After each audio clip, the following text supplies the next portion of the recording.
You're listening to Civic Media.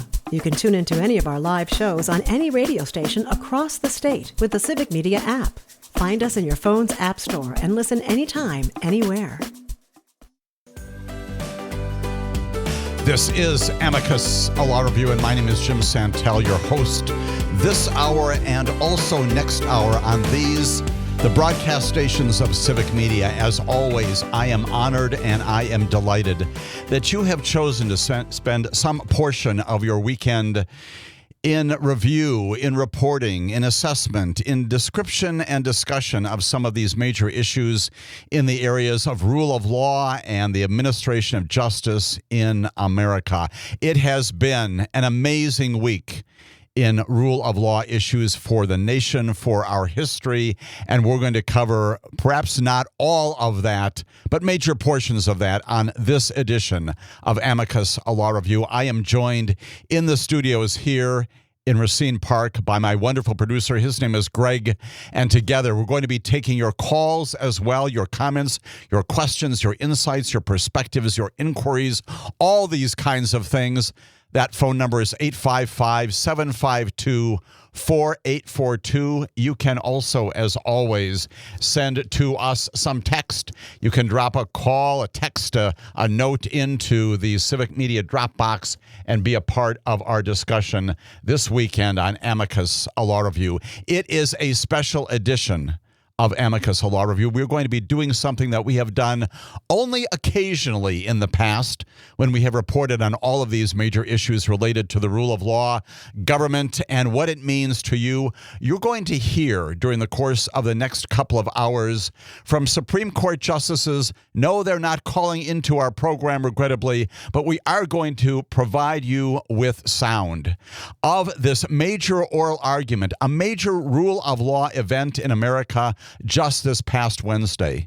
And we're going to listen to what the Supreme Court justices, many of them, not all of them, but many of them had to say about this notion that the President of the United States of America has authority or not to impose tariffs in 2025 or at any time since our Constitution has been in place. You know well, based upon the reporting nationwide, even worldwide, because this does have implications across the globe about what happened this past Wednesday. This is a case that challenges whether or not President Trump, over the period of the past 6 to 7 months, does in fact have the legal, the constitutional authority to impose tariffs in the ways that he has done just that. And what has happened is some companies, domestic companies, including a toy company, have challenged the authority of the president to impose those tariffs. And they've said basically two things. Number one, they have said that under the Constitution, this is not a so-called Article 2 power. You're going to hear a lot about that. A lot of the justices talking about Article 2 powers. What does that mean? Article 2, of course, is the portion of our Constitution that establishes the presidency and establishes the powers and also implicitly the limits of those powers in that portion of the Constitution.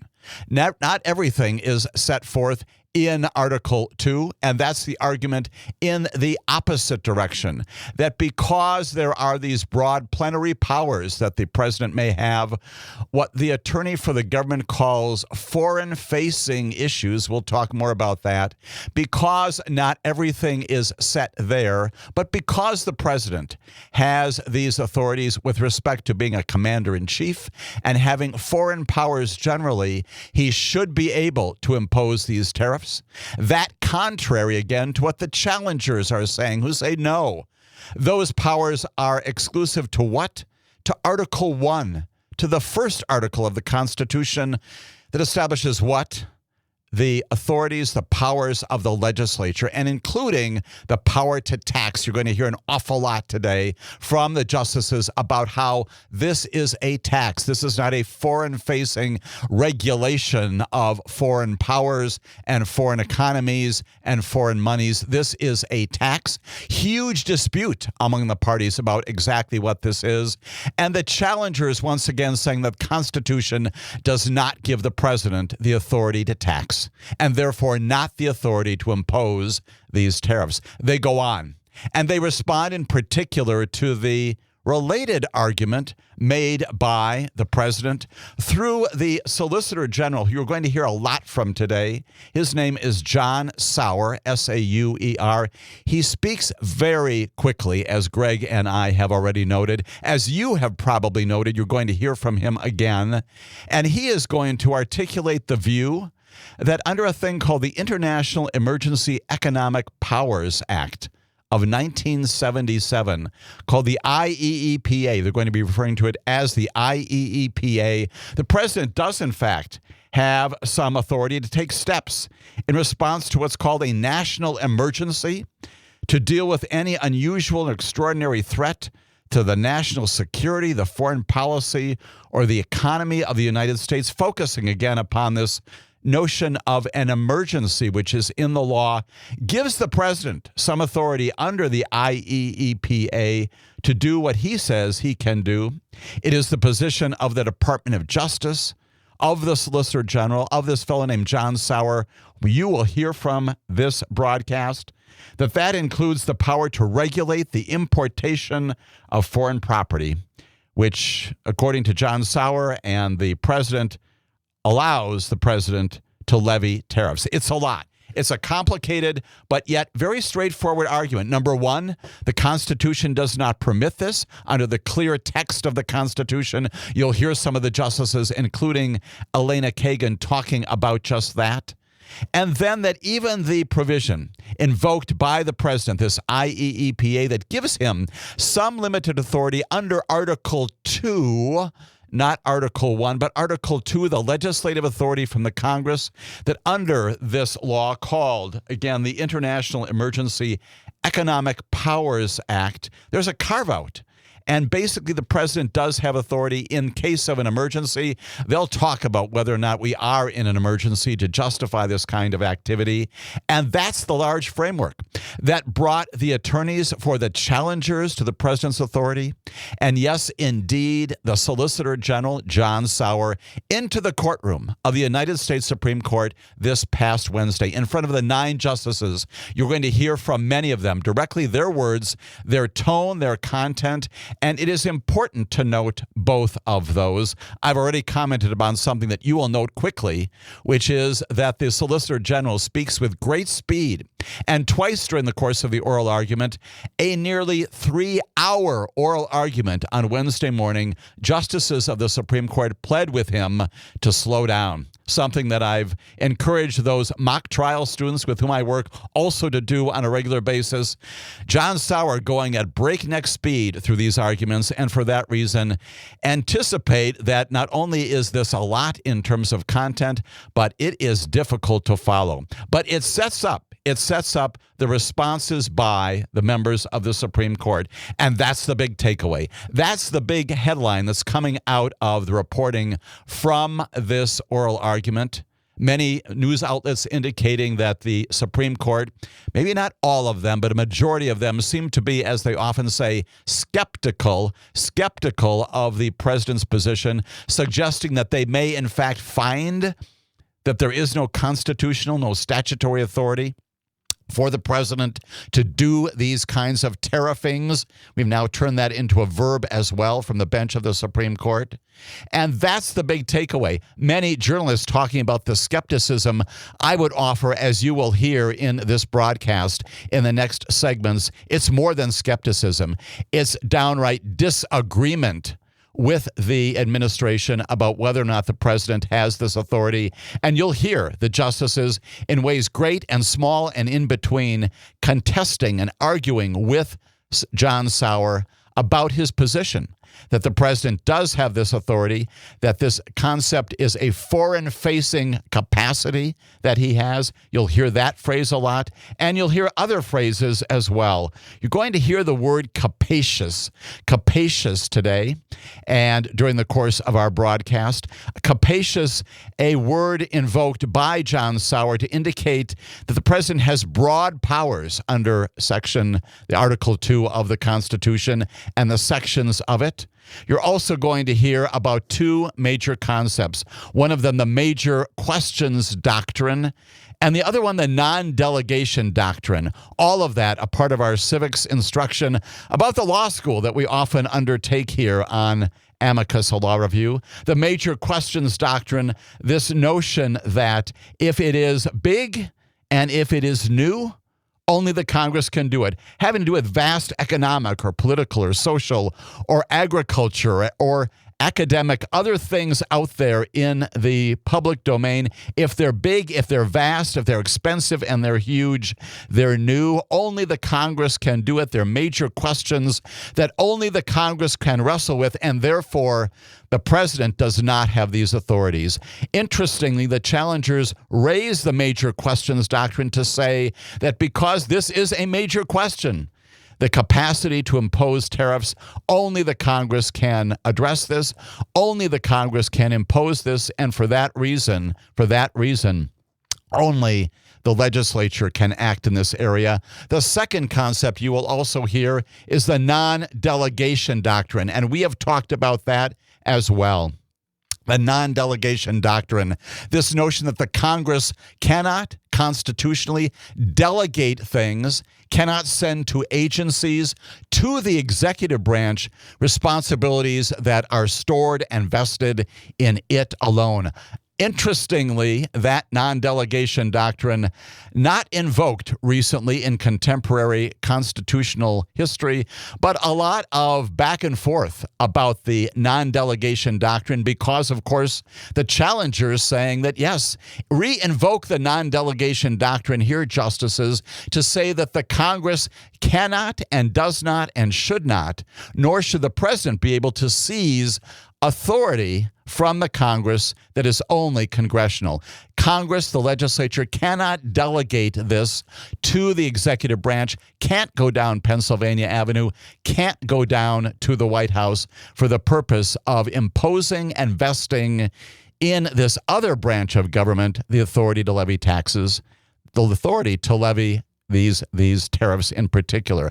A lot of discussion, implicitly and explicitly, about the rule of law, about the separation of powers, about checks and balances among the branches of government, a bit about the legislature along the way, a lot about the powers of the executive branch to do things under the Constitution and, again, under this statute that does, under emergency situations, contemplate some authority in what John Sauer calls this foreign-facing capacity. All of that a part of the 3-hour oral argument of the Supreme Court just this past week. Along the way, a little bit of levity back and forth, not only in terms of who is going to ask about things like the non-delegation doctrine between the justices, but also, believe it or not, about pastry, about donut holes, and we'll talk a little bit about one of the attorneys for the challengers talking about pastry and explaining the analogy between that and the major decision which the Supreme Court has before it now that it has taken this matter under advisement. When we come back, we're going to begin to hear from Supreme Court justices, including Elena Kagan and others, as they address these issues here on Amicus, a law review.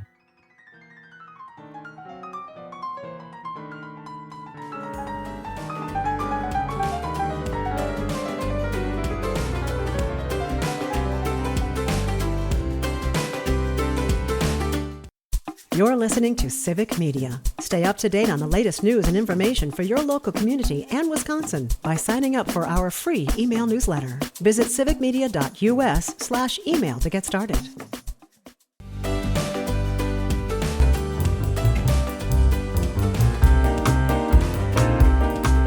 This is Amicus, a law review. My name is Jim Santel. Thank you so much for being with me this weekend as we do what's called a deep dive into what the Supreme Court did and did not do this past Wednesday in this major oral argument that has the chance of changing the ways in which we understand the separation of powers, or rather reaffirming the ways in which we understand the separation of powers. arguably, based upon what the Supreme Court justices said in their questions of the attorneys for both sides on this tariffs issue, those advocating that the president does have the power to do this, his name John Sauer and his staff, he is the Solicitor General of the United States, and those in the other direction, a fellow named Neil Katyal, a fellow named Benjamin Gutman, who say no, he doesn't have the authority to do this. This is a tax, and only the Congress can tax. And for that reason, decide, Supreme Court, that there is no authority to impose these tariffs by the president. To that point, let's get right to the Supreme Court. This is about 3, maybe 4 minutes into the oral argument. The last almost 3 hours. There's a lot. You're going to hear just bits and pieces of it in this edition of Amicus Law Review. We're going to begin with Elena Kagan, again, questioning John Sauer. He is the Solicitor General. John Sauer advocating for the president's position in support of his authority to impose these tariffs. Greg, let's go to that first clip. Can I interrupt you, General, there? And I know that you have a second question, and I want to let you get to that. But just on that first reason, it seemed to depend a lot on the president's inherent Article 2 powers. And I'm wondering which powers you're speaking of there, because tariffs, one would naturally think, is are the power to impose taxes, the power to regulate foreign commerce. These are not things that are thought of as Article 2 powers. They are quintessential Article 1 powers. So what kind of Article 2 powers are you relying on when you gave the answer about major questions to Justice Thomas? I would refer to what the court said, for example, in Egan, Department of Navy against Egan. That's a generally accepted view that the president has broad authority in the foreign affairs realm. Now, there's been debates about exactly how far it goes and how to draw the boundary between the president and Congress. But Egan, Garamendi, other cases, Curtis Wright, the court has recognized the president has broad inherent authority to address foreign situations, foreign affairs, foreign policy, including foreign arising emergencies. Now, we don't contend that he has, at least in peacetime, inherent tariffing authority. What we have here is 2 layers. There's the layer, the bedrock of the president's, inherent Article 2 powers, and layered on top of that is a sweeping delegation of authority from Congress. When you put those 2 things together, Congress is saying you have inherent powers to address international emergencies, and we're conferring on you the tools, including Article 1 tools, like, for example, the power to regulate foreign commerce. And I want to make a very important distinction here. We don't contend that what's being exercised here is the power to tax. It's the power to regulate foreign commerce. These are regulatory tariffs. They are not revenue-raising tariffs. The fact that they raise revenue is only incidental. The tariffs would be most effective, so to speak, if no person ever paid them, if they achieve their goals. And there we have Elena Kagan questioning John Sauer about this notion, this fundamental disagreement that they plainly have about where the authority lies. John Sauer maintaining that there's a constitutional base for this, arguably, broadly in the second article of the Constitution, also that Congress has given the president this authority by virtue of this IEEPA authority also imposed there. Greg, let's go to the second clip here, which advances this argument even further. I just don't understand this argument. It's not an article. It's a congressional power, not a presidential power to tax. And you want to say tariffs are not taxes, but that's exactly what they are. They're generating money from American citizens, revenue. And you say it's incidental to the regulatory purpose. But I don't see how a quota is equivalent to revenue raising. A quota sets a limit to what you can import in, but it doesn't generate revenue. I don't understand this argument, that it's equivalent, or that foreign powers or even an emergency can do away with the major questions doctrine. Didn't we in the Biden case recently say an emergency can't make clear what's ambiguous? As to that point, I believe the court has never applied the major questions doctrine in the foreign policy context. But we That's have, the emergency context, not the foreign policy counsel, context. We have never applied it to foreign affairs, but this is a tariff. This is a tax. It is a, if I may, it's a foreign-facing regulation of foreign commerce. That's a regulatory term is distinct from a tax. So Biden could have declared a national emergency and global warming and then gotten his student forgiveness to not be a major questions doctrine? I don't think he could have gotten student loan forgiveness. Why? But It's perhaps global. It's foreign facing. We need all of these things to face to tax fossil fuel or to do something else. That's all Biden would have had to do with any of his programs? Let me put it this way, if I may. Is just declare some foreign-facing purpose? That, once again, is Elena Kagan addressing John Sauer, who, again, speaking very quickly, as you can plainly digest. That continues throughout this 3-hour oral argument. At 2 points during the course of the oral argument on Wednesday morning, Supreme Court justices looking at him and saying, slow down. I can't follow what you're saying. And that's why it's very difficult to follow what he is saying, even as we replay what he has said. Let me digest some of that for you. Once again, have Elena Kagan saying major questions doctrine, this notion that a president cannot do something if it's vast, if it is big, if it's new. And she says, you know what? Joe Biden, the previous president, tried to do those kinds of things in the area of COVID and the environmental issues, loan issues. And we said no because it's too big, it's too new. When we come back, we'll hear more about all of that as we listen to more of the Supreme Court oral argument in this case of tariffs before the Supreme Court. All of that here on Amicus, a law review.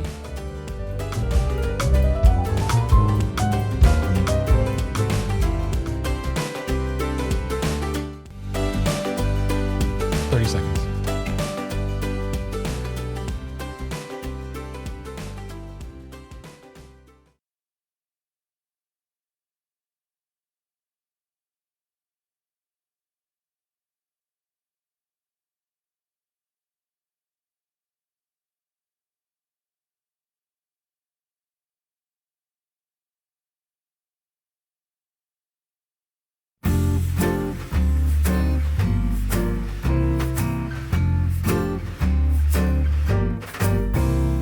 This is Amicus, a law review. My name is Jim Santel here on the broadcast stations of Civic Media, joined in the Racine Park studio of Civic Media by my terrific producer, Greg. We're at 855-752-4842. You can send a question, a comment, some perspective to Greg and me, and be a part of our discussion. You can also be a part of that discussion through the Civic Media app. You can call, text, or drop a voicemail into our communication system here, and that's what it's all about. We are talking in this edition of Amicus, a law review, all about this major Supreme Court argument in which the big takeaway seems to be that a majority of the Supreme Court members on both sides of the aisle, so to speak, appear not only to be skeptical, but downright doubtful, downright contesting this notion that the president has the authority to impose tariffs in the way that he has been doing them. We've already heard from Elena Kagan. We'll hear from her again a little bit later on. And you may well say, well, I'd expect that from Elena Kagan, from Sonia Sotomayor, and Ketanji Brown Jackson. They are 3 votes, certainly in opposition to the president. They are certainly going to come forth and say when this case is decided that the president does not have this authority under this particular statute, the IEEPA. He doesn't have the authority under the Constitution, the predicate authorities imposed upon the Congress and not the presidency. But we've also got other justices who are equally not just skeptical, but not just questioning, but also outright critical of the president's position.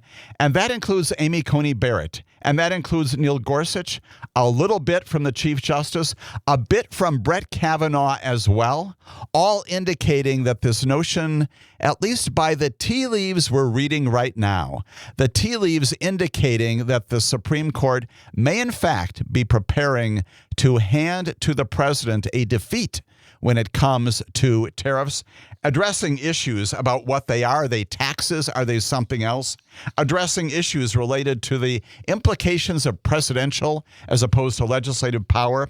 Some focus later on in the argument about other tariff powers that the president does have aside from the IEEPA. And also, again, these issues related to the non-delegation doctrine, this concept that the Congress cannot give its authorities to other branches, including agencies, including moving down Pennsylvania Avenue to the White House. And also this major questions doctrine, that if it's big, if it's new, if it is a vast matter of economic or social or political, you name it, kind of policy, the things that Elena Kagan went after the Solicitor General on, saying that under the Biden administration, as he attempted to do things in the area of COVID regulation, environmental issues, also loan forgiveness, all of them big, all of them new, the United States Supreme Court consistently said can't do that. That's only legislative. That's the major questions doctrine. If it's a major question, that is specific to the Congress and not the president. Let's hear from more of the Supreme Court justices. Let's go to the other side of the bench, if you will, and hear from Amy Coney Barrett as she takes on this issue of what's going on here. Greg, let's do that next portion. Board of Trustees is General Sauer, can I just ask you a question? Can you point to any other place in the code or any other time in history where that phrase, together, regulate importation, has been used to confer tariff-imposing authority? Well, as to regulate importation, that was held in TWIA. So obviously, and that's... Okay, so an intermediate appellate court held it in TWIA, but you just told Justice Kavanaugh that wasn't your lead argument, that your lead argument was this long history of the phrase regulate importation being understood to include tariff authority. So my question is, has there ever been another instance in which a statute has used that language to confer the power? Well, putting aside Yoshida. I mean, obviously, other statutory example is just imports. The cases we rely on are cases where, for example, in Gibbons, it's Ogden and Justice Story's But that just shows the word can be used that way. None of those cases talked about it as conferring tariff authority. I understood you to be citing McGoldrick and Gibbons in those cases just to show that it's possible to say that regulating commerce includes the power to tariff. I think our argument goes a bit further than that as an interpretive matter, because if you look at that history, the history of delegation... Could you just answer the Justice's question? And that's Sonia Sotomayor interrupting and saying, I'd like an answer to what my colleague, Amy Coney Barrett, is asking you, General Sauer. And by the way, the references to General, he is the Solicitor General, and so it is common practice in the language of the court and generally to refer to him as General, not in the military sense.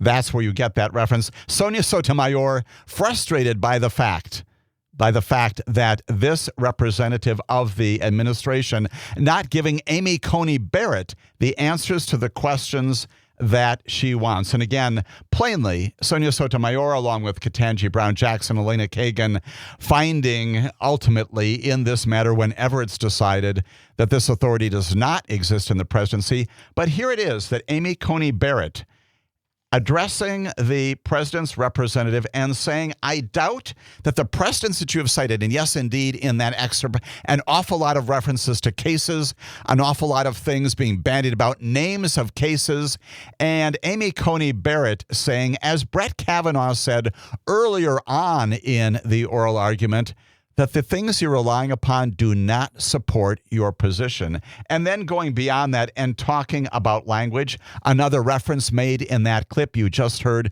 to TWIA, yet another statute. That's the Trading with the Enemy Act.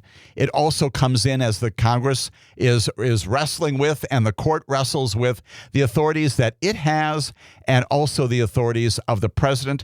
TWIA basically providing standards when it comes to understanding our connections with enemies on the foreign land. And so let's go on to hear more of this oral argument involving justices of the Supreme Court and the Solicitor General, John Sauer, before the Supreme Court just this past week. You've referred to the other verbs in IEEPA as capacious. Would you really describe them as capacious? Because to me, things like nullify and void have definite meanings. I agree with you that regulate is a broader term, But those words, I think, are powerful. They pack a punch, but I wouldn't describe them as capacious in the sense that they have a wide range of meaning. So can you describe what you mean by capacious? Let me put it this way. You look at all 9 verbs together, and you're looking at a spectrum of powers from the most sort of negative, nullify, block, prohibit, void, to the most affirmative, direct, compel, and then also powers in between that are more intermediate, regulate, investigate, and so forth. So the natural common sense inference from that grammatical structure is the intention of Congress to sort of cover the waterfront. Well, possible, except Congress did take out a whole bunch of verbs. It took out confiscate, vest, hold, use, administer, liquidate, sell, which were in the prior statute. And crucially, what it doesn't have here is anything that refers to raising revenue. And there, once again, you have got basically concurrence between Amy Coney Barrett and once again, that was the voice of Elena Kagan interrupting about another big portion of what was going on during the course of this oral argument, and that is language. The word capacious comes up repeatedly. It's initially introduced, if you will, by the Solicitor General of the United States of America. Capacious. You all know that. Greg knows that. We all know that. It's having a lot of space inside. It's roomy. Sometimes real estate promoters talk about a capacious living area.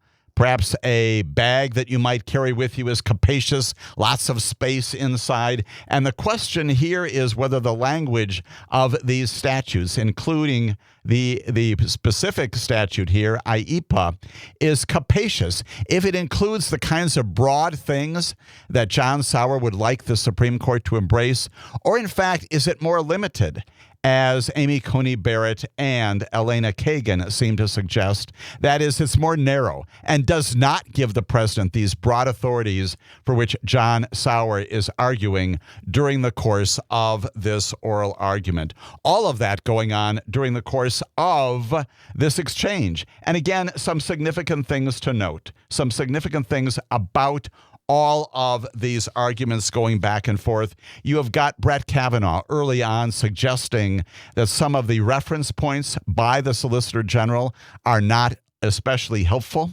And he comes back later on during the course of the oral argument. But we do have significantly the voice of Amy Coney Barrett pushing back on this notion that there is broad and plenary power in the presidency to impose these kinds of tariffs. And later on, we're going to hear as well from Neil Gorsuch. And the reason why that is important is, of course, as you all know, that in order to decide a Supreme Court case, what do you have to have? Well, need 4 votes. 4 votes to take a case initially. 4 justices have got to agree upon the decision to hear the case to begin with. But you need 5 of them, obviously a majority of the 9, to decide the case in the end. We have talked on this broadcast a lot about the 6-3 majority-minority positions, and those have often fallen right down so-called political partisan lines, although we don't especially embrace that because there are many circumstances where those clear lines are not followed by the justices. We do get some odd bedfellows from time to time. But here it appears in this oral argument of this past Wednesday that we have 3 justices, Sotomayor, Ketanji Brown Jackson, and Kagan, along with Coney Barrett, and also along with Neil Gorsuch, who are looking at all of this and they are saying, I'm very doubtful about your position, Mr. Sauer. Justice Barrett, again, it was seen as a key vote here, along with Neil Gorsuch, arguably the Chief Justice, arguably Brett Kavanaugh, addressing again and questioning the scope of these reciprocal tariffs. She described them as across the board. In another setting during the course of this oral argument, she says, is it your contention that every country needed to be tariffed because of threats to the defense and the industrial base? She's talking about the emergency powers under IEPA. She says, Spain, France? I mean, I could see it with some countries, but explain to me why, Coney Barrett says, why as many countries need to be subject to the reciprocal tariff policy here. And several justices, again, also note along the way that Donald Trump is the first president to claim this 50-year-old emergency statute permits him to impose these tariffs. Again, at issue in this case is whether or not the International Emergency Economic Powers Act 1977 to unilaterally set tariffs without the Congress on imports from more than about 100 countries, that's what we've seen in recent months, is an attempt to reduce the trade deficit and ignite more manufacturing in the United States under emergency circumstances. The justices plainly sparring over emergency, sparring over what this is, whether this is a proper exercise of executive authority or whether it is a tax. Elena Kagan and others saying, no, it is not a tax. At what point Sonia Sotomayor, who you heard interrupt here in that last excerpt, asking the Solicitor General to respond to the question, she says, you want to say that tariffs are not taxes, but that's exactly what they are. They are generating money from American citizens. In lead up to the argument, the president called the case literally life or death for our country. He underscored the degree to which he views it as critical to his trade and foreign policies. And he says without this emergency power, the country is, he said, virtually defenseless against other countries who have for years taken advantage of us. When we come back, we'll do a little bit more from the Supreme Court and talk more about what the meaning of this oral argument, this major oral argument is here on Amicus, a Law Review.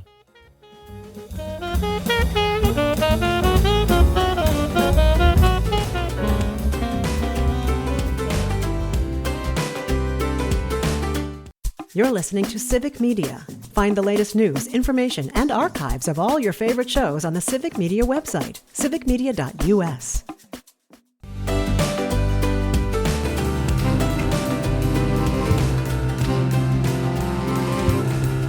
This is Amicus, a Law Review. My name is Jim Santel, and we are devoting the lion's share, most of our broadcast this weekend, to this major rule of law event that is the oral argument before the Supreme Court that, yes, it's about tariffs. It's an important issue for the economy of our nation, the economy of every nation on the face of the planet, but also about the separation of powers, the role of the presidency. Can he or she one day do things not expressly prescribed in the Constitution? What about statutory authority, as the president claims in this instance? What about checks and balances? And that's what the members of the Supreme Court are wrestling with, in addition to a lot of language, a lot of talking about everything, what the word capacious means, broad language, specific terms inside these statutes, specific things that are understood from precedent, and members of the Supreme Court doubting very clearly the legitimacy of what the Solicitor General is saying to them, including Sonia Sotomayor, Ketanji Brown Jackson, Elena Kagan, but also Amy Coney Barrett, and also Brett Kavanaugh, the Chief Justice, and Neil Gorsuch as well. All of them got a chance to speak, along with Sam Alito and Clarence Thomas. All of them a part of this discussion. The tea leaves indicating that maybe, just maybe, the Supreme Court is going to issue a decision in opposition to the president's position on all of this. Raises some issues about the role, the responsibility, the capacity of the United States Supreme Court. As always, we value your comments, your questions, your inquiries at our phone number, 855-752-4842. And on the line right now is one of my colleagues here in Civic Media. Her name is Catherine. Catherine, delighted that you have chosen to call in and being part of our discussion this weekend on the broadcast. And Catherine apparently is not there right now, but we'll get her back. She plainly had a question about the role, the responsibility of the Supreme Court, and we'll talk more about that. Let's get back to understanding even more about what happened this past Wednesday. I mentioned Brett Kavanaugh. Let's hear, Greg, from Brett Kavanaugh and his exchanges with the Solicitor General of the United States of America. More importantly, if you look at the sort of triggering conditions that members of this court have identified for the major questions doctrine, there's a series of them, and we think they really all of them don't apply here. For example, the notion that the power is unheralded. You referred to the fact that IEPA has never been asserted to invoke tariffs, but of course, The immediately predecessor statute, the tariffs that President Nixon imposed on that were upheld under this very language. So this, I would say this is, and it was recodified in IEPA 2 years later. So this is kind of the opposite of unheralded power. It's also heralded because there's this long-standing delegation, a tradition of very broad delegations of the foreign commerce power going back to the founding, going back to the foreign commerce part. But I mean, and I think this is a question for the other side as well. It's two-facing. Yes, of course, tariffs and dealings with foreign powers, but the vehicle is imposition of taxes on Americans, and that has always been the core power of Congress. So to have the president's foreign affairs power trump that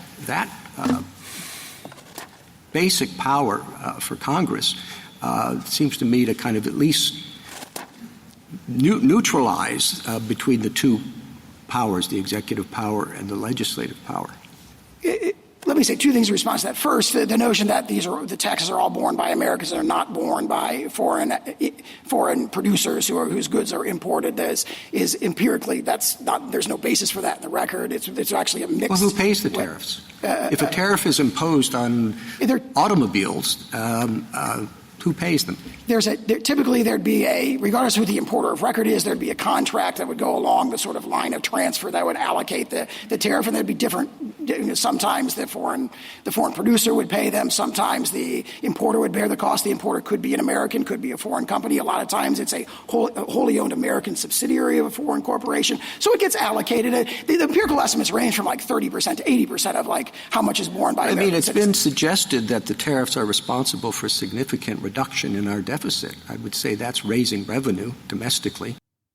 And that, once again, Brett Kavanaugh taking on the Solicitor General, saying clearly that the vehicle is the the imposition of taxes.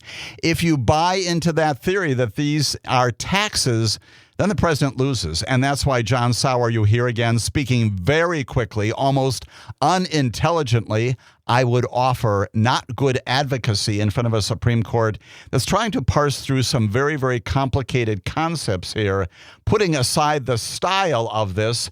Brett Kavanaugh, at least superficially there, not buying into the kind of thing that the Solicitor General is saying. The vehicle is the imposition of taxes. And if, in fact, you abide by what John Sauer is saying, the Associate Justice Kavanaugh says, then you're neutralizing the Supreme Court, the Congress and the legislature. And the Supreme Court then is in the position of saying that the Constitution doesn't apply. And the statutory language does not lead to the result that necessarily is dictated by understanding and common sense, which is also a major portion of this oral argument. We're going to hear more from Neil Gorsuch. We're going to hear more from Brett Kavanaugh in our second hour. But as we conclude this hour, a couple more observations about what's going on here. Again, the non-delegation argument, the non-delegation doctrine looming large. During the course of the second portion of this oral argument, had an interesting exchange between Justice Alito and Neil Katyal, who is, again, representing in part the challengers to this tariff authority.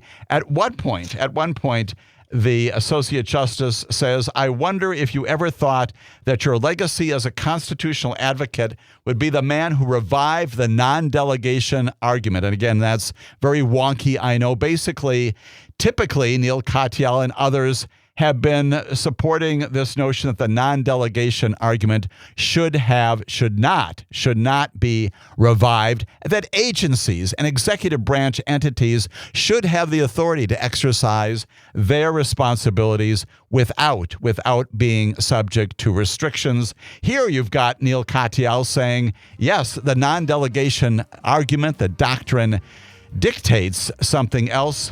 Neil Katyal, quick to respond, heck yes, Justice Alito. I think Justice Gorsuch nailed it on the head when saying when you're dealing with a statute that is this open-ended, unlike anything we've seen before, this is delegation.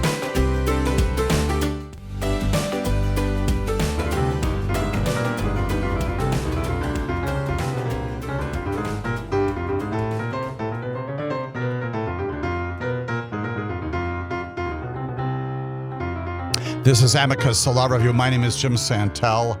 We are spending most of this broadcast on the broadcast stations of Civic Media, reviewing, analyzing, talking about, and yes, listening to the words of Supreme Court justices along with the very fast and therefore almost unintelligible arguments of your Solicitor General. His name is John Sauer. As an aside, you may recall that John Sauer, in addition now being inside government, he is the number 3 position inside the Department of Justice. He is the office holder of that position, the Solicitor General who argues cases before the Supreme Court. And so you hear his name a lot in connection with the so-called shadow docket, other advocacy, and even before he became the Solicitor General, you may remember that John Sauer was the one who represented the current president, Donald Trump, when he was a private citizen and when he was facing the prosecution by the Department of Justice in a couple of cases involving those Mar-a-Lago documents, involving January 6th. And the Supreme Court obtained, also including John Sauer at the time, about whether or not the president should be immune from criminal prosecution while in office. John Sauer representing private citizen Donald Trump during that time period, and yes, convincing the Supreme Court, apparently, at least a majority of it, that there are things that the president can do that are criminal in nature, for which there can be no prosecution. That's the same John Sauer who is now arguing on your behalf as your Solicitor General in front of the Supreme Court about this matter, about tariffs and the capacity of the president to impose tariffs. What are they? Are they taxes? Are they somehow foreign-facing? Are they assumed by virtue of some broader powers inside Article 2, effectively conveyed by the Congress?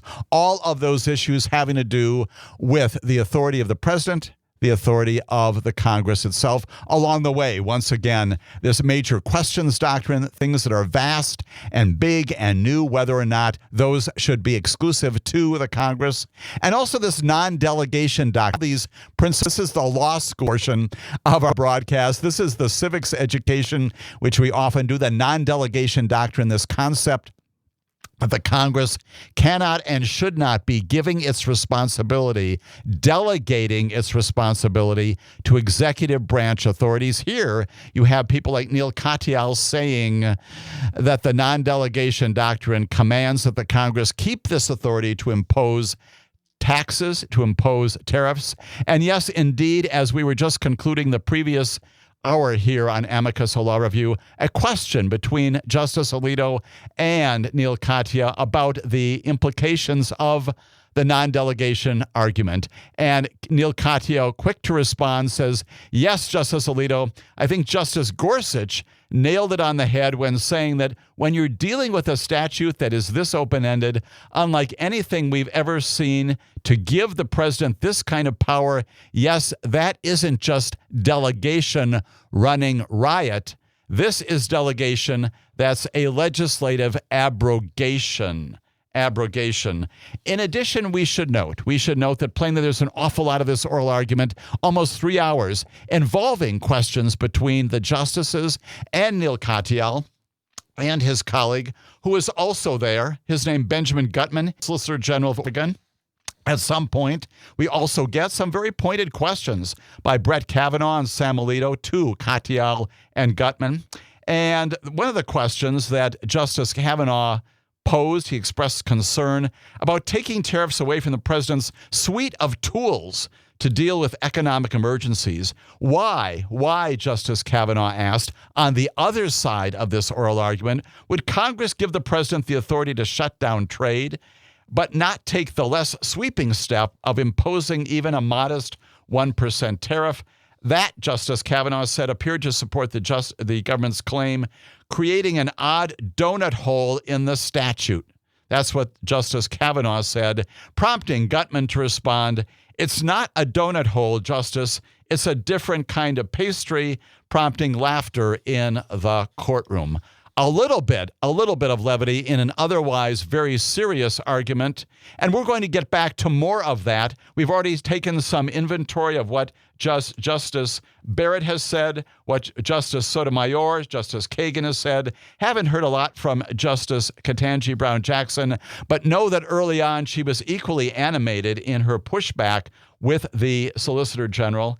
Let's hear now from Neil Gorsuch and his exchange with the Solicitor General this past Wednesday in this oral argument. Greg, let's go to the first portion of this. General, just a few questions following up on the major questions discussions you've had. You say that we shouldn't be so concerned in the area of foreign affairs because of the president's inherent powers. That's the gist of it, as I understand it, why we should disregard both major questions and non-delegation. So could Congress delegate to the president the power to regulate commerce with foreign nations as he sees fit, to lay and collect duties as he sees fit? We don't assert that here. That would be a much harder case now in 1790. Isn't that the logic of your view, though? I don't think so, because we're dealing with a statute that was a carefully crafted compromise. It does have all the limitations that I just talked about. You're saying we shouldn't be concerned with. I want to explain to me how you draw the line, because you say we shouldn't be concerned because this is foreign affairs and the president has inherent authority, and so delegation off the books, more or less. And if that's true, what would prohibit Congress from just abdicating all responsibility to regulate foreign commerce, for that matter, declare war, to the president? We don't contend that he could do that. If it did, why not? Well, because we're dealing with a statute, again, that has a whole series I'm not of asking about the statute. limitations. General, I'm not asking about the statute. I'm asking for your theory of the Constitution and why the major questions and non-delegation, what bite it would have in that case. Yes, I would say by then you would move from the area where there's enormous deference to the president, actually both the political branches, where here there's inherent authority, and piled on top of that there's a broad delegation. You're saying there's inherent authority in foreign affairs, all foreign affairs. So regulate commerce, duties and tariffs and war. It's inherent authority all the way down, you say. Fine. Congress decides tomorrow, well, we're tired of this legislating business. We're just going to hand it all off to the president. What would stop Congress from doing that? That would be different than a situation where there are metes and bounds, so to speak. It would be a wholesale application. You say we are not here to judge metes and bounds when the foreign affairs. That's what I'm struggling with. You'd have to have some test. And if it isn't the intelligible principle test or something more with more bite than that, you're saying it's something less. Well, what is that less? What is that less? That's Associate Justice Neil Gorsuch pushing back on the things that the Solicitor General of the United States is saying about all of this, questioning what are the bounds of the Solicitor General's position. If, in fact, in this instance, the president has the authority to do something, at least in the overt and clear language of the Constitution, is delegated to the Congress, what are the limits to that? What if the Congress basically says we're giving up entirely? Can everything be sent over down Pennsylvania Avenue over to the White House for administration and decision making? That's what the Associate Justice Neil Gorsuch is saying to the Solicitor General of the United States, and it goes on. There is more, is there not, Greg? Let's hear more from the Associate Justice Neil Gorsuch. So perhaps the right to approach it is a very, very deferential application of the intelligible principle test, that sort of wholesale abdication of... All right, so now you're admitting that there is some non-delegation principle at play here, and therefore major questions as well. Is that right? Very limited, very, very deferential. Okay. Limited is what... And again, the phrase that Justice Jackson uses, it just does not apply, at least... I know, but that's where you started off, and now you've retreated from that, as I understand it. Well, I think we would, as our frontline position, assert the stronger position, but if the court doesn't accept it, then if there is a highly deferential... Can you give me a reason to accept it, though? That's what I'm struggling and waiting for. What's the reason to accept the notion that Congress can hand off the power to declare war to the president? Well, we don't contend that. Again, that would be... Well, you do. You say it's unreviewable. There's no manageable standard, nothing to be done. And now you're... I think you... tell me if I'm wrong. You backed off that position. maybe that's fair to say. Okay, because all right. That would be, Thank I think, you. an abdication. That'd really be an abdication, not a delegation. I'm delighted to hear that. And there it is. He's delighted to hear that. The question is, what does Neil Gorsuch do with that? What does Amy Coney Barrett do with that? We know with some certainty that Sonia Sotomayor and Ketanji Brown Jackson, Elena Kagan, they know what to do with that, which is to find that the president does not have the authorities to do this. The big takeaway, again, from not just that exchange that comes about 48, 49, 50 minutes into this oral argument is a major portion of this oral argument devoted to testing the limits of this concept. And at least by my count, 5 of the justices, maybe 6, including Brett Kavanaugh, maybe even 7, including the Chief Justice, who is also, again, somewhat skeptical. He's asking tough questions, admittedly, of both sides, but seemed most emphatic when questioning the Solicitor General. He may also be among this group.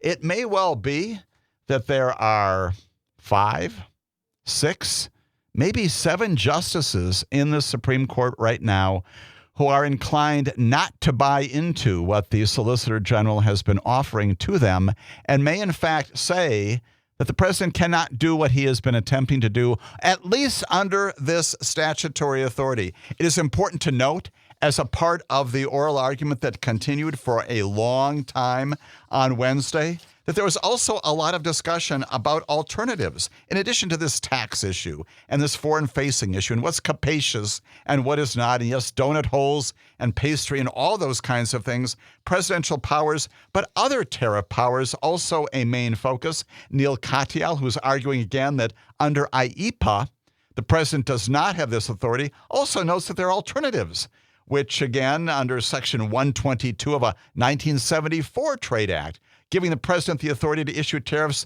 to deal with balance of payment crises related to trade deficits, all kinds of things out there.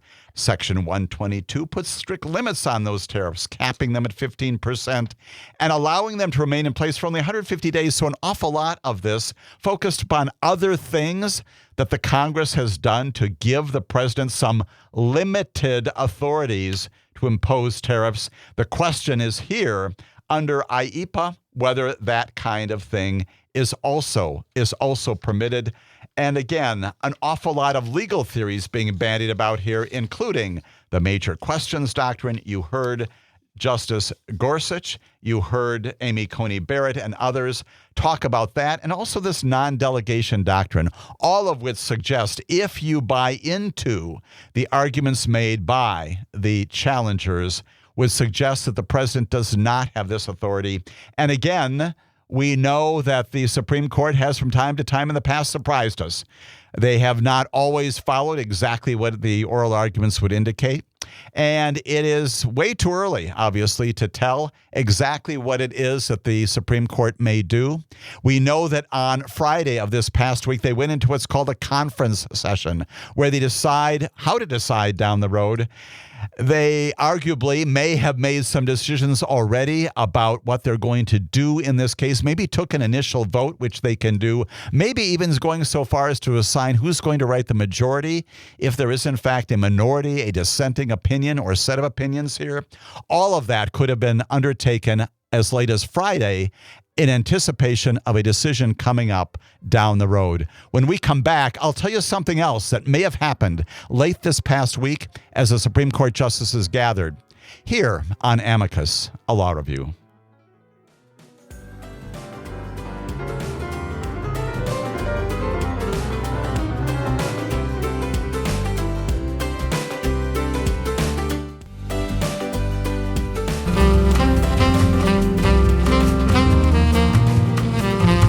Jim Santel, and this is Amicus, a Law Review, here on the broadcast stations of Civic Media, devoting the lion's share, as we often do, of our broadcast to the United States Supreme Court, noting that late this week, on Friday, they got together. It's not a public proceeding, but they got together, as they frequently do, and had what's called a decision conference, a meeting where they sit around.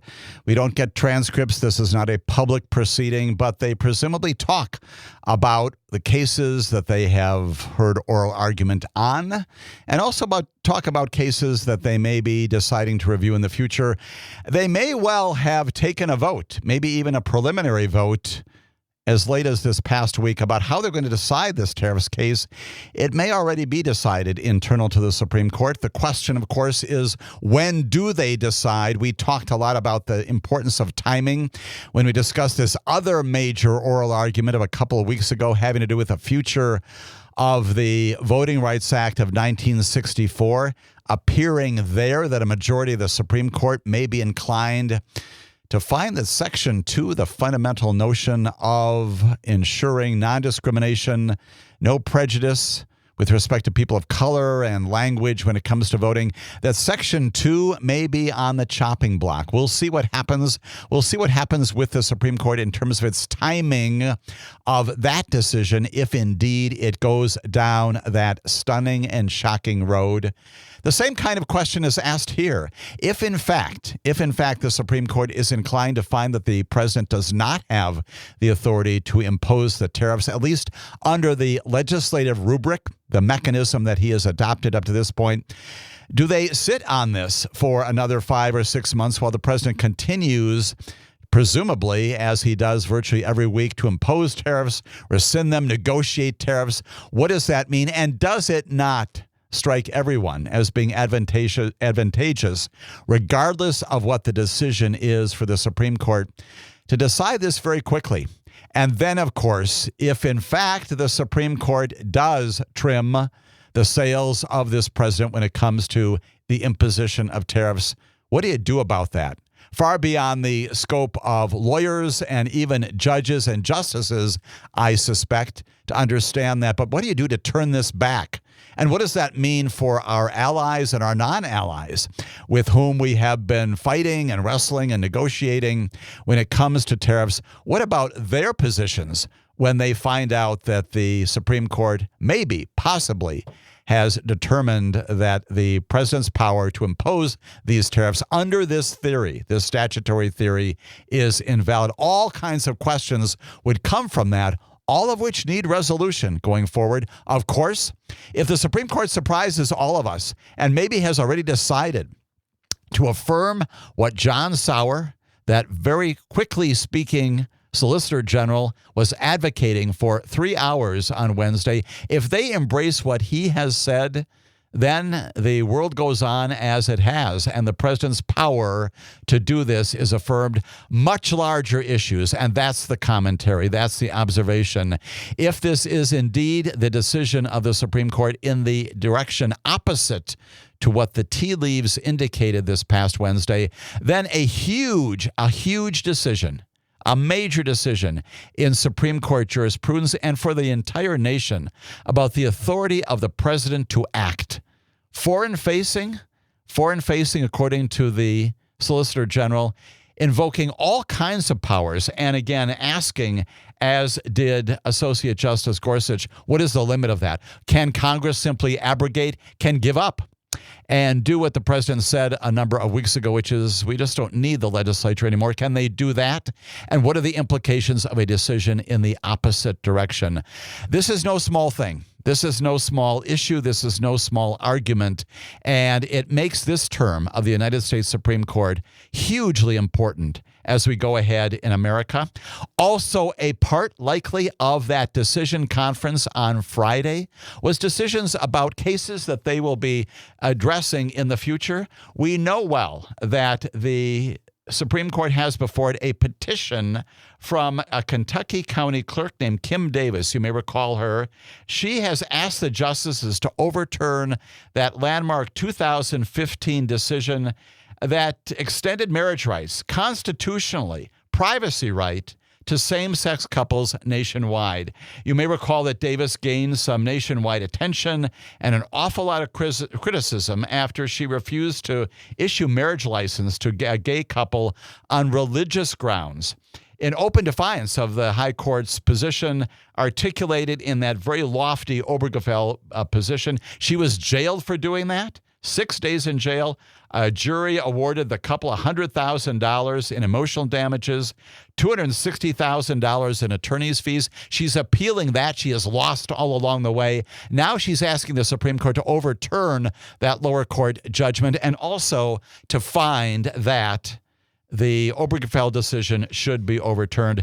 If they decide to take that, that's a huge signal, obviously, about where members of the Supreme Court, at least 4 of them, may be on that issue. Doesn't decide the case, but whether to grant the writ of certiorari, presumably on the docket of the Supreme Court on Friday for its non-private decision conference, might be announced as soon as Monday. That is, whether to take that case at all. An important reason to focus again this coming week on the United States Supreme Court. We know that they're going to be in session again on Monday. They're going to skip the Veterans Day holiday appropriately in observance of Veterans Day, and then also be back in business on Wednesday. More cases that we will talk about in our future editions of Amicus a Law Review. But along the way, we also know that the Supreme Court has done other things apart from deciding future cases, apart from hearing oral arguments on tariffs and 4 other matters just this past week. We know as well that the Supreme Court was also at work when it comes to a major issue related to transgender passport policy. In fact, the Supreme Court, again, invoking its emergency docket just this past week, said something significant about the future of passports that include gender identity markings. When we come back, we'll talk all about that major decision of the Supreme Court here on the broadcast stations of Civic Media.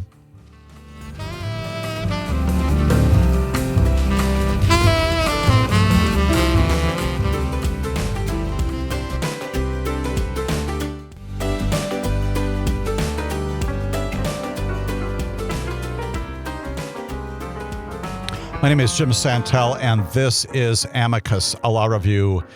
We are necessarily spending a lot of time focusing upon the United States Supreme Court because they've got a lot of hugely important issues in front of them. And yes, entertaining oral argument on everything from the future of the Voting Rights Act of 1964 to just this past week, whether or not a president can impose tariffs, an issue that is important for that specific issue constitutionally and statutorily, but also important for the separation of powers and checks and balances. Has got implications far beyond this international and domestic tariff issue that animates so much of our attention these days.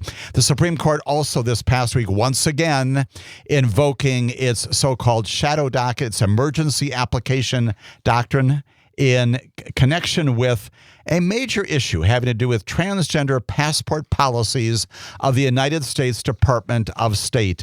And once again, permitting the president to go ahead with something that he proposed on his first day in office. Where does this come from? We know that the State Department passport policies have grown. They've expanded since the 1970s or so. Passports at that time did not include any sex markers, any specific identifications. But in the late 70s, the department began to include them on passports, and among other things, as this policy began to grow and develop in recognition of greater civil rights and civil liberties for all Americans, including our transgender populations, State Department began allowing transgender people to obtain passports with updated sex markers in the 1990s. There were some restrictions on that and some proof issues and some evidentiary issues that were basically cleared away. And in 2021, the State Department issued the first passport with a gender-neutral marker. That's simply an X.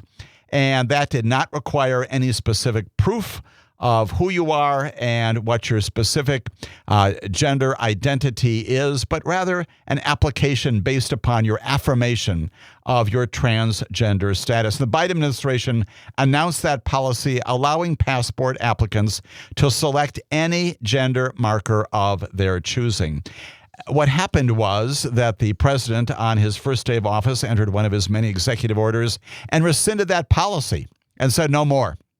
And along the way, the press secretary said there are two genders in America, male and female. We're now returning to that time back in the 1970s and before, when our passport rules and policies reflected just that. What happens is a number of parties, including represented by the ACLU, sue in federal court, Massachusetts, on behalf of about 7 people who claim they had not been able to obtain passports that matched their identified gender identity because of the new policy, and they'd be harmed by the policy when renewing their passports. That goes up through the courts. It is enjoined along the way.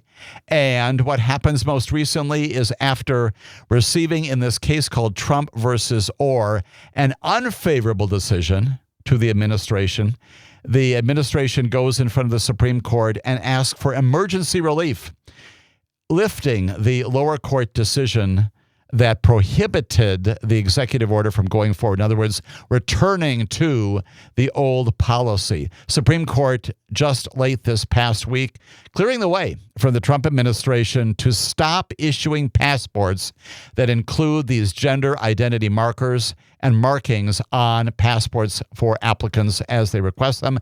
It's an emergency order. Again, it is an order that is unsigned, although the Supreme Court does here give us a little bit more insight, not a lot, into the reasons for its decision. No vote count allocated, although we've got a pretty good sense. It's 6-3 once again. Majority offered 4 paragraphs of reasoning for granting this emergency request, saying this: displaying passport holders' sex at birth no more offends equal protection principles than displaying their country of birth. In both cases, the government is merely attesting to an historical fact without subjecting anyone to any kind of deferential treatment. That's the majority of justices who are siding with the Trump administration in returning to the old way of doing things. Ketanji Brown Jackson, she writes on her behalf. She writes on behalf of Elena Kagan and Sonia Sotomayor in strong dissent. She says it's now become routine for the Trump administration to seek emergency relief from the justices after lower courts block its policies, which is what they did here. And she adds, as is becoming routine, this court misunderstands the assignment. She goes on to say the government had found an obliging audience for its efforts to change the passport rules among the Supreme Court justices. Government meaning this administration, this Solicitor General, this Department of Justice. And so even while the underlying litigation goes forward, the Supreme Court has permitted the Trump administration to deny applicants who are transgendered to invoke and use this X designation, as they have done for many years. That's the state of the law today in America. Could be reversed when the case comes up on its merits, but right now, once again, a shadow docket decision without a lot of explanation, a little bit, but not a lot. And we've got strong dissents to that position, as we often do. Something else happened in the Supreme Court just late this past week, late even Friday night, that is affecting the other major issue that is animating an awful lot of discussion appropriately throughout the United States of America. You know well that a federal district court judge has previously directed that the Trump administration provide all the funds, all of the monies for the 42 million low-income Americans who are relying upon SNAP funds. You know those well. That's the Supplemental Nutrition Assistance Program, known as SNAP. That literally provides food on the tables of American households. And you know that because of the shutdown, the allegation, the position has been taken, although changing inside the Department of Agriculture, that because of the shutdown, they can no longer use surplus funds available in precisely these kinds of circumstances. If indeed there's a shutdown, what do we do? If the appropriations of money, about $8 billion every month, are no longer there, is there a reserve fund? And the answer is yes, there is. It doesn't have $8 billion in it, but it's got about $5 billion. And over the course of the past couple of weeks, some federal district court judges, including John McConnell, he's a U.S. district judge in the District of Rhode Island, has said, no, you've got to go ahead and use that fund. You can legally do it to ensure that this SNAP fund program is supported in the middle of a crisis, which we are now in with respect to hunger and food and what's happening in American families on a daily basis. What happens? We've got a judge there. We've also got another judge in Massachusetts saying the same thing. And just late this past week, Judge John McConnell coming back, marking his second legal rebuke of this administration regarding the issue of whether or not the administration can rely on its changed position that it cannot invoke, cannot go back and get these reserve funds. He has a short but a fairly tense, a fairly high velocity, a fairly high intensity hearing this past week. He criticizes federal officials for ignoring his original order. Again, a theme we've talked about a lot on this broadcast, the notion that this administration appears in courts and simply says no to federal district court judges. That, in so many ways, big, small, and in between, is the reason why we are in the constitutional crisis that we find ourselves in today. Before Judge John McConnell, again this past week, he notes that the administration has not followed his previous directive. And so he directs that the administration quickly restart those payments under the Supplemental Nutrition Assistance Program. He orders the Trump administration to fund food stamps in full for those 42 million Americans who need it. He admonishes the government for delaying, and under this largest anti-hunger program during the shutdown, he directs that the funds move. And that's what he does. Goes up to the Court of Appeals, which is the First Circuit. They decline very quickly to overturn Judge McConnell's decision. And what happens? What happens very late in the night? The Supreme Court, again, unhappy with the district court order from Judge McConnell directing them to follow the law, directing them to follow his own previous directives about access to this, maybe about $5 billion fund. What happens is that the United States Supreme Court does, in fact, clear the way for at least temporarily, for the administration not to proceed in providing these funds. What happens is that very late on Friday, Justice Ketanji Brown Jackson, temporarily halts the court order that would have required, this again is the order of Judge John McConnell, would have required the Trump administration to fund those food stamps programs in full under the SNAP program, and again throws this matter into additional uncertainty going forward. Significantly, what does this mean? What does it not mean? It does not mean that the Supreme Court has ruled on the legality of what the president, what the administration, what the Agriculture Department is doing here. Instead, it imposes a pause, admittedly, for how long, we do not know, but a pause that's meant to give what the appeals court that now has before it Judge John McConnell's lower court decision, giving the appeals court an opportunity to address this in greater detail, to weigh some of the arguments in this case, and determining whether or not Judge John McConnell's order should be upheld.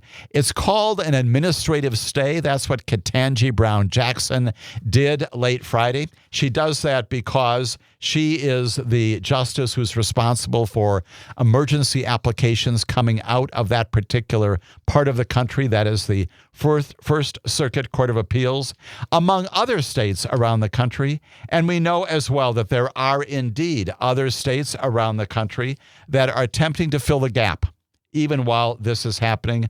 Those include states like New York and Kansas, Pennsylvania, Oregon, Wisconsin, trying to find the funds inside state funding to ensure that the residents of those states who have relied upon SNAP funds up to this point have got access to those funds going forward. Many of those states announcing plans to fill the gap, if you will, while the Agriculture Department suggests that it cannot use those reserve funds to fill the available gap that's going on here.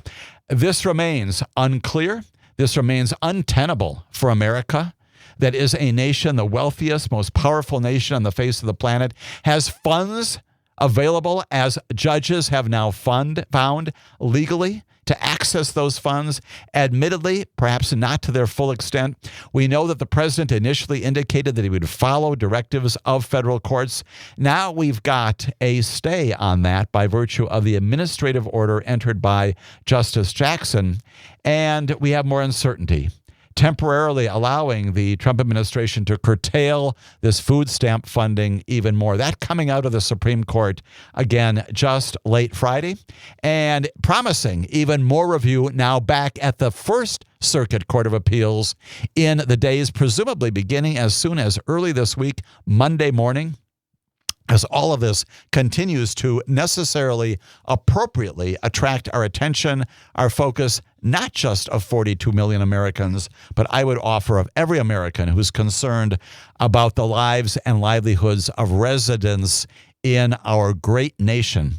Under these circumstances, our justice system, our Department of Justice should be doing better. Our administration should be doing better. We look for them to do just that. As we go forward here in our final segment, we'll talk about some other judges who are also active in the public domain in federal district courts here on Amicus, a law review.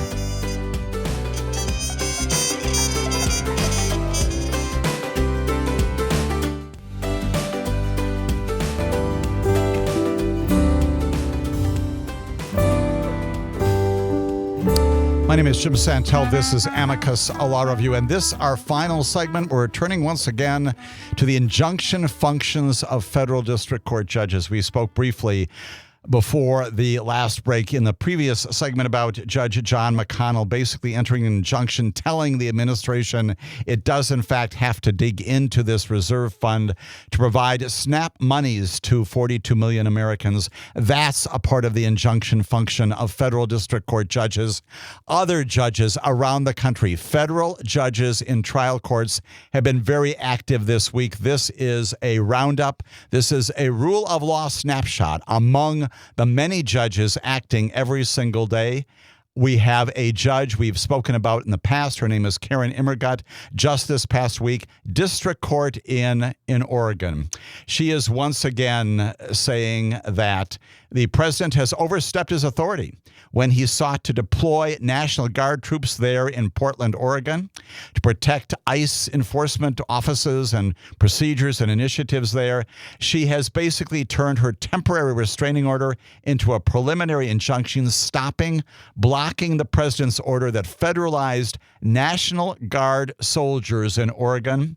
In this lawsuit that was brought by the state of Oregon and California and the city of Portland, she reaffirms this in a 106-page ruling, once again saying, Mr. President, no authority. There is in fact no insurrection. There's no rebellion going on in Portland that would justify this. We know that coming out of Chicago, the issue there, again, issued by another federal district court in that district, that's now up before the United States Supreme Court on this larger issue of whether or not the president has the authority to federalize the National Guard when it comes to insurrection and rebellion type situations that he maintains exist in cities like Portland and Chicago. Lots going on there. We know, going back to Chicago, that two federal district court judges issued other opinions, other decisions, other orders. We've heard from at least one of them before. Once again, this is District Court Judge Sarah Ellis issuing a preliminary injunction, also now turning her previous temporary restraining order into a permanent, or rather preliminary, injunction against federal immigration agents over their use of force in this thing called Operation Midway Blitz, telling basically the administration you've got to apply by the law, got to abide by the law, and applying basic constitutional principles when it comes to immigration enforcement initiatives there.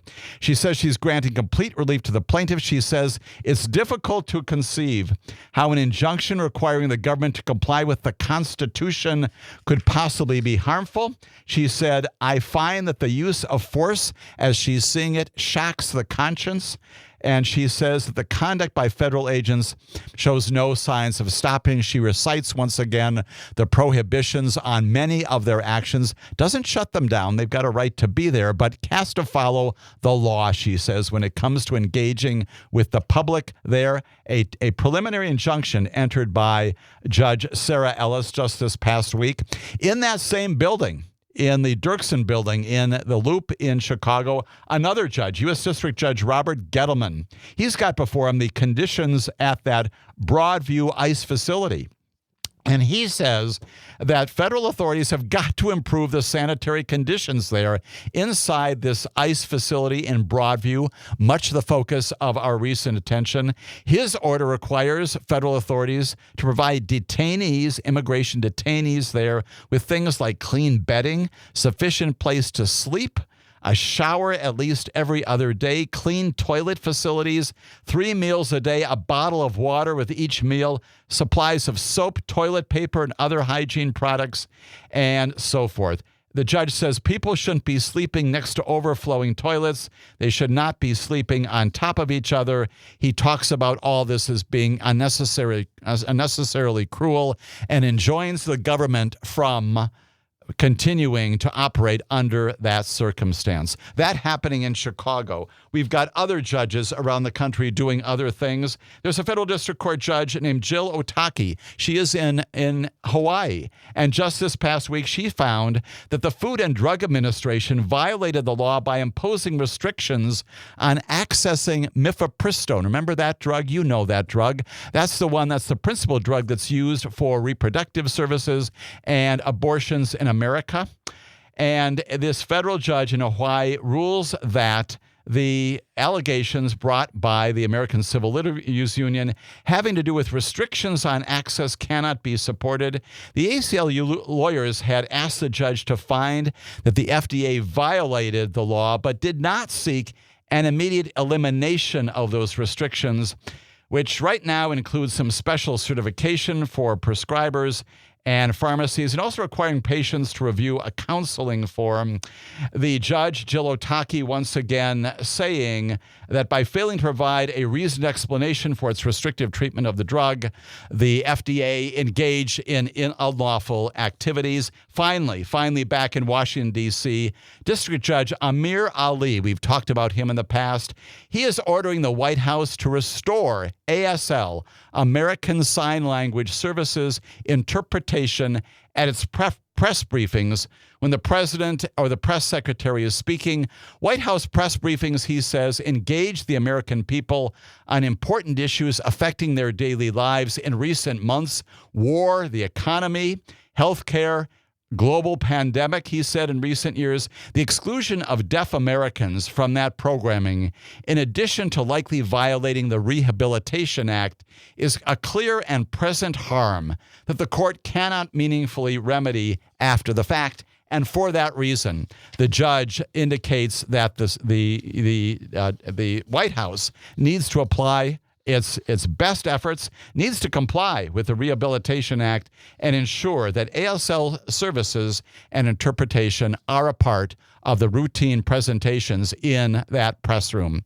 All of that inside the injunction functions of federal district court judges, which we will continue to monitor, not just in this week, but in future weeks here on Amicus Law Review. Come back again next weekend for more discussions about the rule of law, justice in America, and the ways in which government interplays with all of this. Have a great weekend, everybody.